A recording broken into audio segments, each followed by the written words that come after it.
امثال اور اس کا 27واں باب جو 27 آیات پر مشتمل ہے۔ کل کی بابت گھمنڈ نہ کر، کیونکہ تو نہیں جانتا کہ ایک ہی دن میں کیا ہوگا۔ غیر تیری ستائش کرے نہ کہ تیرا ہی منہ، بیگانہ کرے نہ کہ تیرے ہی لب۔ پتھر بھاری ہے اور ریت وزندار ہے، لیکن احمق کا جھنجھلانا ان دونوں سے گران تر ہے۔ غضب سخت بے رحمی اور قہر سیلاب ہے، لیکن حسد کے سامنے کون کھڑا رہ سکتا ہے؟ چھپی محبت سے کھلی ملامت بہتر ہے۔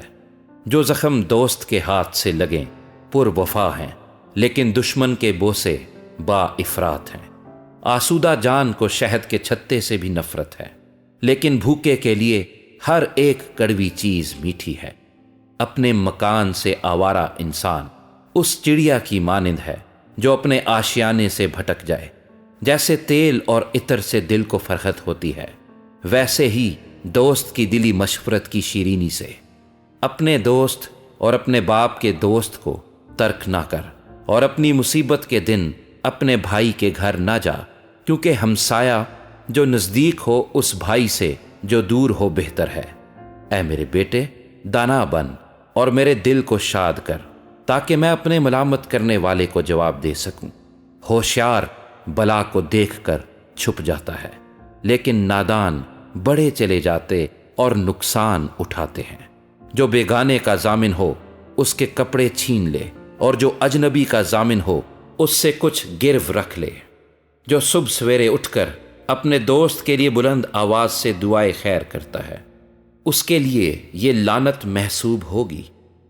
جھڑی کے دن کا لگاتار ٹپکا اور جھگڑالو بیوی یکساں ہیں۔ جو اس کو روکتا ہے ہوا کو روکتا ہے، اور اس کا دہنا ہاتھ تیل کو پکڑتا ہے۔ جس طرح لوہا لوہے کو تیز کرتا ہے، اسی طرح آدمی کے دوست کے چہرے کی آب اسی سے ہے۔ جو انجیر کے درخت کی نگہبانی کرتا ہے اس کا میوہ کھائے گا، اور جو اپنے آقا کی خدمت کرتا ہے عزت پائے گا۔ جس طرح پانی میں چہرہ چہرے سے مشابہ ہے، اسی طرح آدمی کا دل آدمی سے۔ جس طرح پاتال اور ہلاکت کو آسودگی نہیں، اسی طرح انسان کی آنکھیں سیر نہیں ہوتی۔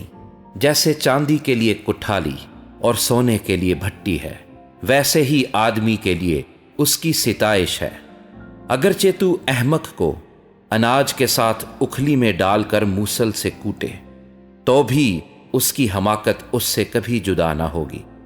اپنے ریوڑوں کا حال دریافت کرنے میں دل لگا، اور اپنے گلوں کو اچھی طرح سے دیکھ، کیونکہ دولت سدا نہیں رہتی، اور کیا تاجوری پشت در پشت قائم رہتی ہے۔ سوکھی گھاس جمع کی جاتی ہے، پھر سبزہ نمایاں ہوتا ہے، اور پہاڑوں پر سے چارہ کاٹ کر فراہم کیا جاتا ہے۔ برے تیری پوشش کے لیے ہیں، اور بکریاں تیرے میدانوں کی قیمت ہیں، اور بکریوں کا دودھ تیری اور تیرے